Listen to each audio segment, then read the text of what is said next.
ነአምን በስላሴ ወንታመን በስላሴ ስላሴዮም ዓለም ዝፈጠሮ ስላሴዮም ከቢሮም ዝነብሮ ስላሴዮም ምስጢርና እምነትና ስላሴዮም ትርጉም ህላዌና በስመ አብ ወወልድ ወመንፈስ ቅዱስ አሃዱ አምላክ አሜን።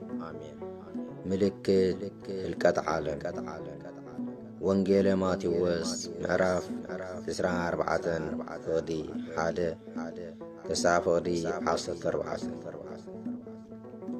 ኢየሱስ ካብ ቤት መቅደስ ወፂኡ ክኸይድ ከሎ ደቀ መዛሙርቱ ናብኡ ቀሪቦም ህንፃ ቤት መቅደስ አርአይዎ።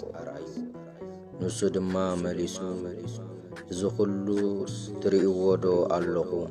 ኣብዚ ዘይፈርስ እምኒ ኣብ ልዕሊ እምኒ ኣይክተርፍን እዩ እብለኩም ኣለኹ በሎም። ኣብ ደብረ ዘይቲ ተቐሚጡ ከሎ ደቀ መዛሙርቱ ብሕት ኢሎም እዚ መዓዝ እዩ ክኸውን? ናይ ምምፃእካን ናይ ህልቀት ዓለምን ከ ምልክቱ እንታይ እዩ? እስከ ንገረና እናበሉ ናብኡ ቀረቡ። ኢየሱስ ከዓ ከምዚ በሎም፣ ሓደ እኳ ከየስሕተኩም ተጠንቀቁ። ኣነ ክርስቶስ እየ እናበሉ ብዙሓት ብስመይ ክመፁ እዮም። ንብዙሓት እውን ከስሕቱ እዮም። ውግእን ወረ ውግእን ክትሰምዑ ኢኹም። ኣስተውዕሉ ኣይትሰምዱ። እዚ ኩሉ ብግድን ክኸውን እዩ። እንተኾነ መወዳእታ ሽዑ ኣይኮነን። ህዝቢ ኣብ ልዕሊ ህዝቢ፣ መንግስቲ እውን ኣብ ልዕሊ መንግስቲ ክለዓል እዩ። ኣብ ኩሉ ቦታታት ከዓ ረሃብን ምንቅጥቃጥ ምድርን ክኸውን እዩ።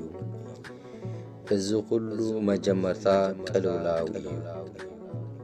በቲ እዋንቲ ንመከራ ኣሕሊፎም ክህቡኹምን ክቐትሉኹምን እዮም።